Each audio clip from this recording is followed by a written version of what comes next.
हूं। कुछ दिनों के बाद इंशाअल्लाह अमरावती जाना है मुझे। बहुत फड़फड़ा रही है।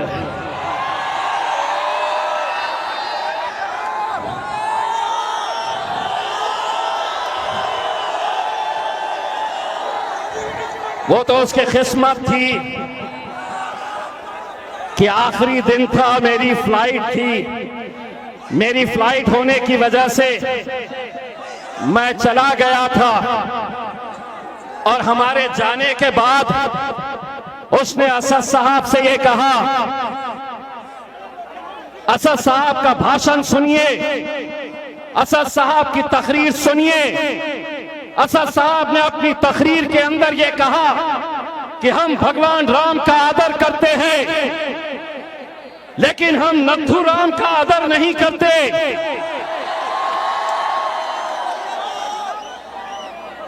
और ये कहती है इस देश में रहना होगा। जय श्री राम कहना है। तेरे बाप के जहेज में आया है क्या ये मुल्क?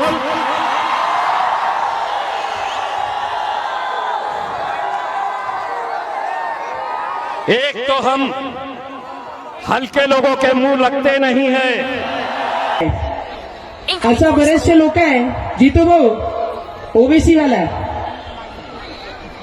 काय हो?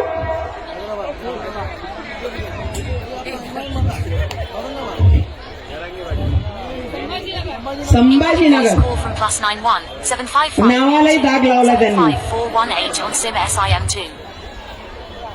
त्या दिवशी मी पार्लियामेंट में मैंने कहा कि देश के लोगों ने राम मंदिर का कई वर्षों से इंतजार किया है। कई पीढ़ियां खत्म हो गई, कई कार सेवक खत्म हो गए, कई संत खत्म हो गए, पर उन्हें उनके हाथ में राम भगवान का मंदिर हाथ लगाने। तो मैंने उस दिन जब बोला पार्लियामेंट में इस देश में रहना है तो ये जहेज में आया है क्या ये मुल्क?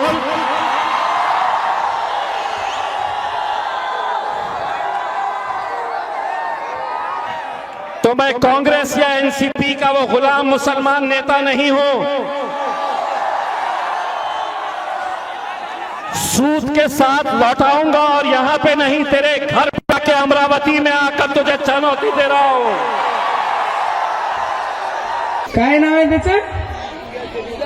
इम्तियाज जलील, ओबीसी का चमचा।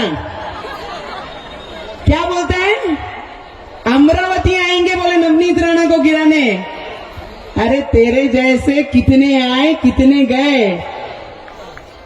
मैंने उस समय भी कहा कि इस देश में रहना है तो जय श्री राम कहना है। एक तो हम चिल्लर लोगों के मुंह लगते नहीं है, और अगर तुम ये सोच रहे हैं कि वहां पर तुम्हें महाराष्ट्र के अंदर या दिल्ली के अंदर तुम्हारा बाप बैठा है और उस बाप की ताकत के बुनियाद के ऊपर तुम कुछ भी बोलेंगे, तो एक बात समझ लेना कि तुम्हारे बाप का बाप यहां पर खड़ा हुआ है।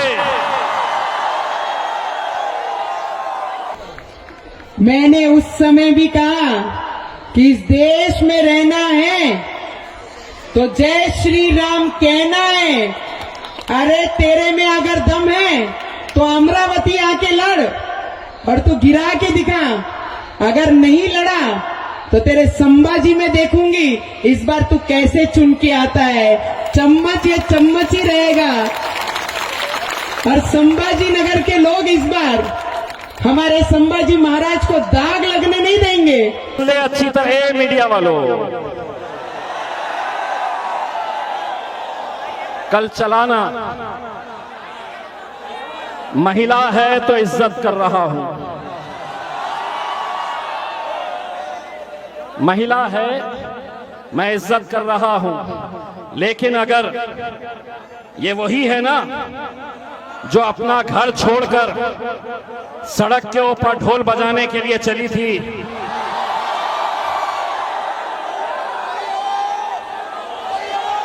किस देवता और किस भगवान ने तुझे ये बताया था कि तुझे हनुमान चालीसा अगर पढ़ना है तो उद्धव ठाकरे के घर के सामने तेरे घर की दीवारी के अंदर क्यों नहीं पढ़ रही है? ये नाटक नौटंकी अपने साथ चलने वाली नहीं है। आगाज तूने किया है, अंजाम तक हम लेकर जाएंगे। कितने आए कितने गए, मैंने उस समय भी कहा कि इस देश में रहना है तो जय श्री राम कहना है। अरे तेरे में अगर दम है तो अमरावती आके लड़ और तू गिरा के दिखा। अगर नहीं लड़ा तो तेरे संभाजी में देखूंगी इस बार तू कैसे चुन के आता है। चम्मच ये चम्मच ही रहेगा और संभाजी नगर के लोग इस बार हमारे संभाजी महाराज को दाग लगने नहीं देंगे और ऐसे लोगों को वहां से चुन के नहीं आने देंगे।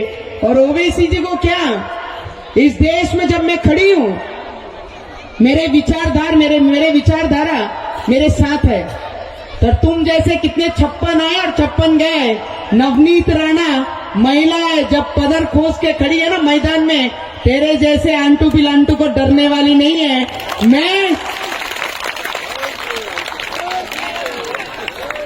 मैंने तो कहा ही था, उन्होंने कहा ना कि बाबरी जिंदा है, जिंदा थी।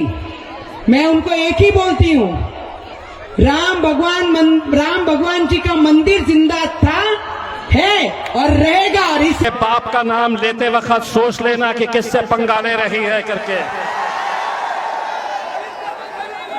एक तो साला हमारी फितरत ऐसी है कि हम किसी को छेड़ते नहीं और कोई हमको छेड़ा तो